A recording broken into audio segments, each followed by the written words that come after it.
दोस्तों, एक डंगरिये के नाचने के नियम क्या होते हैं और डंगरिये जब नाचते हैं तो किस किस परिस्थिति के आधार पर नाचते हैं और डंगरिये जब गुरु की चाल में नाचते हैं तो गुरु के किस आधार पर चलते हैं और गुरु की किस बोली पर चलते हैं और क्यों चलते हैं, क्या उनका नियम होता है, ये आज आप लोगों के सामने सब वार्ता रखूँगा। दोस्तों, वीडियो में यही सब जानना है, आपको विस्तार से आपको मैं बताऊंगा। दोस्तों, मैं आपको ये विस्तार से बताऊंगा।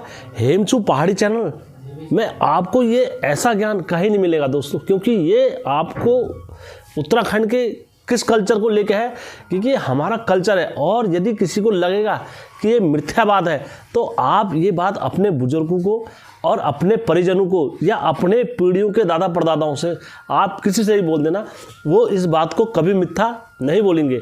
लेकिन साक्ष्य और प्रमाण के अनुसार जो हमारे परदादा लोग हैं उनसे पूछना ये बात। दोस्तों, हमेशा की तरह वीडियो में आगे बढ़ने से पहले चैनल का इंट्रो।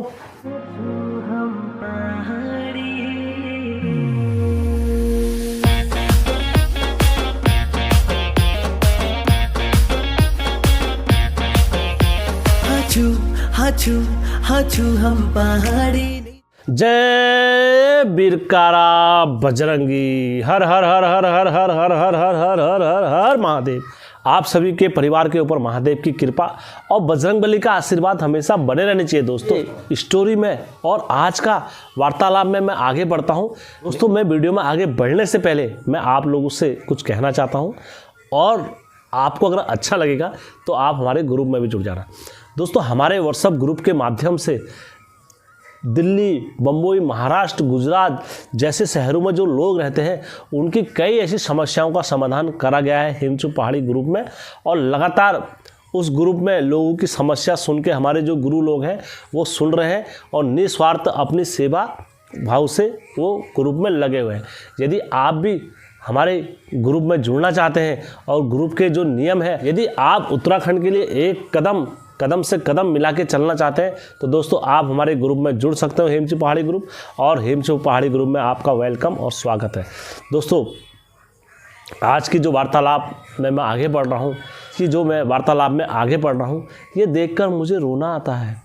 देवताओं के प्रति जिनका स्नेह होता है वो ये सारी चीज़ नहीं देख पाते हैं।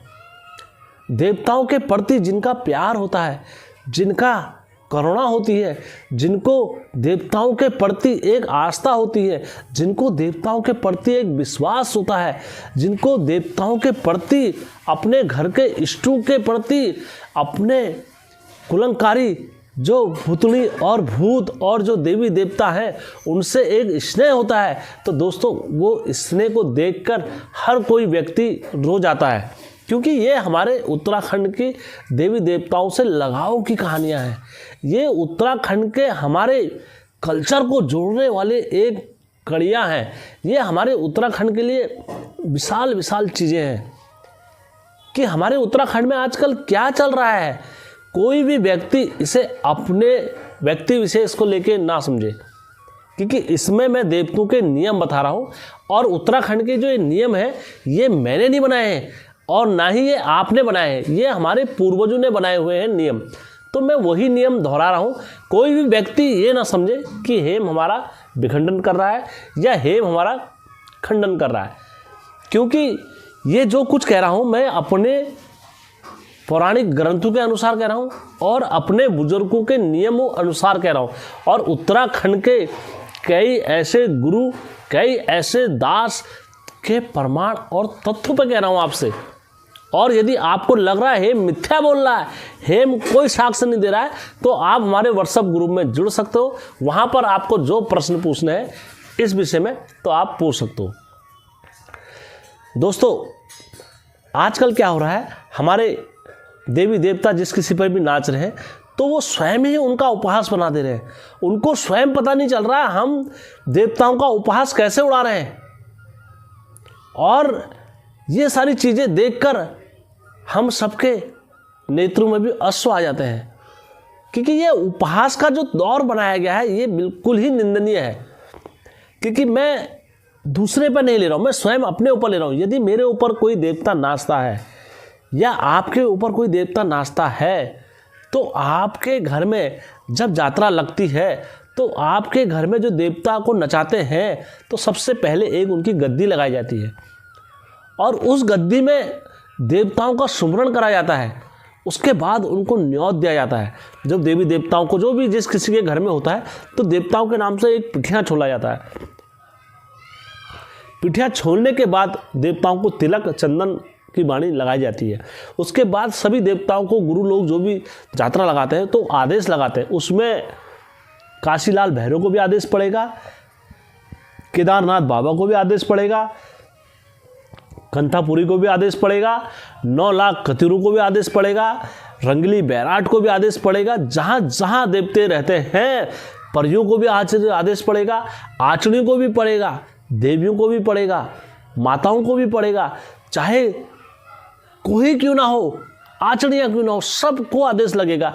उसके बाद उनको क्या करते हैं, उनके रास्ते खुलते हैं क्योंकि उनको न्योत देते हैं गुरु।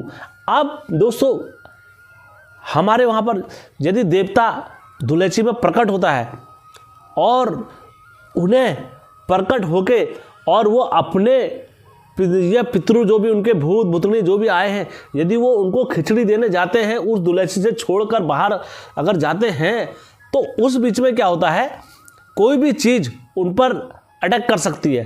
तो इसलिए उनके साथ जो भी जाते हैं, जैसे 3-4 लोग जाते हैं तो वो देवते को सकुशल अंदर लेके आते हैं क्योंकि हवाओं का बहुत बड़ा पहरा होता है।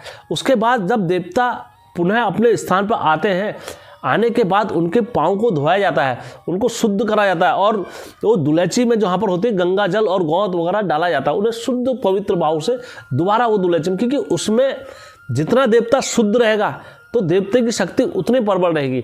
देवता जितना अपवित्र भाव से बाहर से आ रहा है और वो अपवित्र भाव से ही दुलेची में बैठ गया तो क्या होगा, उनकी देवता की शक्ति खंडित होगी। हालांकि डंगरिया आ जा रहे हैं लेकिन उन्हें ये पता नहीं कि देवता की शक्ति खंडित हो चुकी है अब, क्योंकि देवता आपको परम भाव से बैठाना पड़ता है। दोस्तों इसी का उदाहरण मैं आपको वैशी में देता हूँ। जब आपके वहाँ वैशी लगती है, यदि किसी एक कोई भी डंगरिया बाहर जाता है और बाहर जाने के बाद वो बिगर स्नान करे अंदर बैठ जाता है देवतों के बीच में, तो वहाँ पर भी क्या हो जाएगी, लड़ाई का माहौल बन जाएगा। वहाँ पर भी क्या हो जाएगा, एक विद्रोह हो जाएगा। वहाँ पर क्या हो जाएगा, नेगेटिविटी शक्ति आप लोगों के बीच में प्रवेश कर जाएगी। क्यों? क्योंकि आप लोगों ने क्या करा है, उस नियम को फॉलो नहीं करा है। अब आज के समय में क्या हो रहा है, देवताओं को बारात के तौर पर नचाया जा रहा है। इस समय में क्या हो रहा है, जब गुरु यात्रा लगाता है तो गुरु ऐसे सड़कों में यात्रा नहीं लगाएगा। सड़कों में तो ढोल और बारात की यात्रा निकलती है, जब किसी की बारात निकलती है वो यात्रा निकलती है। लेकिन यद्यपि गुरु अगर देवताओं को नचा रहा है तो धोनी पास में होना अति आवश्यक है। जैसे हमारे पहाड़ों में कहीं भी अगर आप यात्री लगा रहे हो या मंडार लगा रहे हो, कहीं पर भी अगर यात्रा का अगर आयोजन करा जाता है तो गुरु धोनी के पास में होगा, तभी मंत्रों को आह्वान करेगा।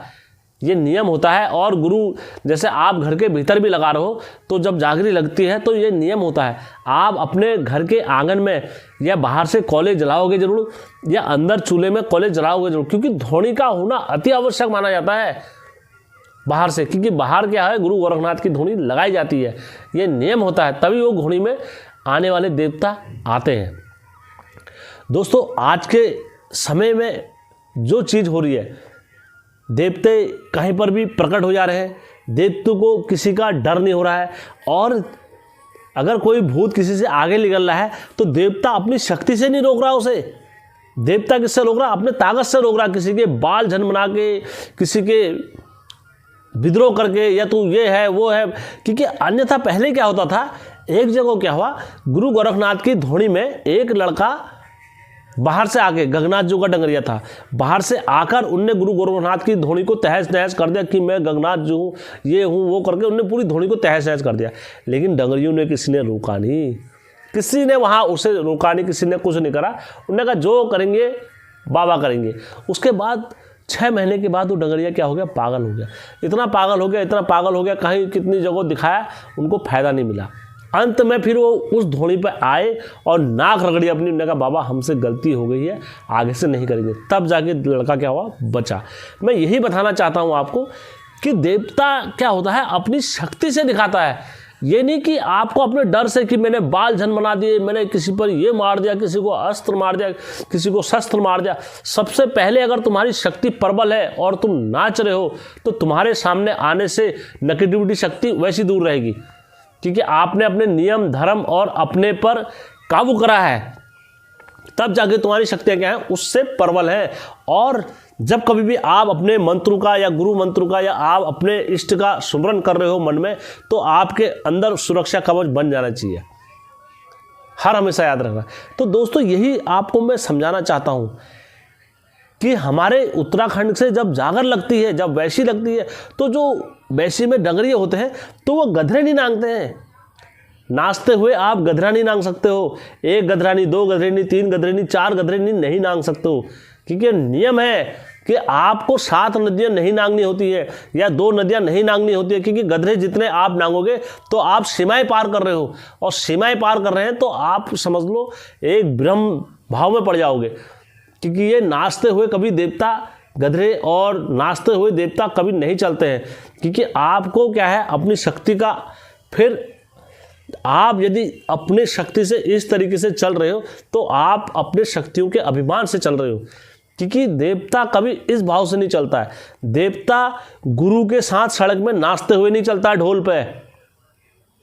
ये हमारे नियम है। मैं ऐसा नहीं कह रहा हूँ, मैं मिथ्या नहीं बोल रहा हूँ। यदि आप लोगों को इसमें शक होगा या संदेह होगा तो आप पुराने से पुराने दास को पूछ लेना कि देवता सड़कों में नाचते हुए ढोल के साथ चलता है या नहीं चलता है। आपको कोई भी गुरु बता देगा इस बारे में। तो मैं यही आप लोगों को बताना चाहता हूँ कि अपनी संस्कृति को पहचानो। पहले हम उत्तराखंडी हैं, अपनी संस्कृति का मजाक नहीं बनाएंगे। अगर हमें अपनी संस्कृति को बढ़ाना है तो हमें देवताओं की शक्ति को जागरूक करना पड़ेगा। और जागरूक कैसे होंगे हमारे देवता? एक जगह पर ध्यान लगाने से। ध्यान कैसे लगता है? भक्ति से लगता है। ध्यान कैसे लगता है? साधना से लगता है। ध्यान कैसे लगता है? चिंतन से लगता है। ध्यान कैसे लगता है? अंतर आत्मा से लगता है। ध्यान कैसे लगता है? आप प्रभु के सुमरन में बैठो तब आपका ध्यान लगेगा। आपके मन के जितनी इंद्रियां हैं आपको सबको कंट्रोल करना। ध्यान किस में लगेगा? प्रभु ध्यान में लगेगा। तब आपका ध्यान मन चित्त किस में लगेगा? प्रभु भक्ति में लगेगा। ये नहीं आप सड़कों में नाच करते हुए नहीं। यदि आप यद्यपि नाच करते हो जा रहे हो सड़कों में, यद्यपि आप धूल धाल ये इस तरीके से आप सड़कों में चल रहे हो, तो ये क्या हो जाता है? ये देवताओं का स्वयं ही उपास हो जाता है।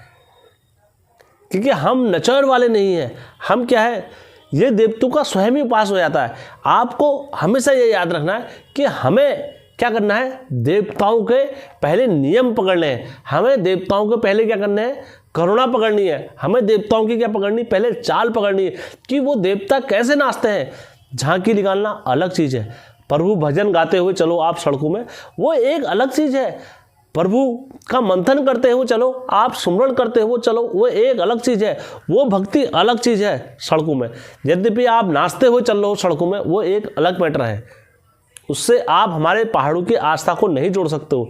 दोस्तों, मैंने जो कुछ भी बोला है इसमें तथ्य और प्रमाण है। यदि किसी भाई को लगता है ये मिथ्य है, ऐसा नहीं हो सकता है, तो आप हमसे हमारे व्हाट्सएप ग्रुप में कभी भी एनी टाइम आके जुड़ सकते हो। और आप हमारे ग्रुप में जब आओगे तो आपका वहाँ पर आपके इन बातों का सुना जाएगा और इन बातों को रखा जाएगा। कोई व्यक्ति ये मत समझना कि हेम हमारा काट कर रहा है। कोई व्यक्ति ये मत समझना कि हेम हमारी निंदा कर रहा है। भक्ति करने के कई तरीके हो सकते हैं, वो अलग अलग तरीके हो सकते हैं, लेकिन देवताओं के जो नाचने के नियम हैं वो हमारे पहाड़ों में एक ही होता है। तो दोस्तों, यदि आपको वीडियो अच्छा लगा होगा तो वीडियो को शेयर करना। ये वीडियो आपके उत्तराखंड की संस्कृति का वीडियो है। ये वीडियो आपके उत्तराखंड के भगवानों का वीडियो है। ये वीडियो आपके परिवार के घर के इष्टों का वीडियो है दोस्तों। इसलिए दूसरों को शेयर करना कतई मत भूलना। इसे जितना हो सके अधिक से अधिक शेयर करना और अपने उत्तराखंड के देवी देवताओं का मंथन करना दोस्तों। धन्यवाद।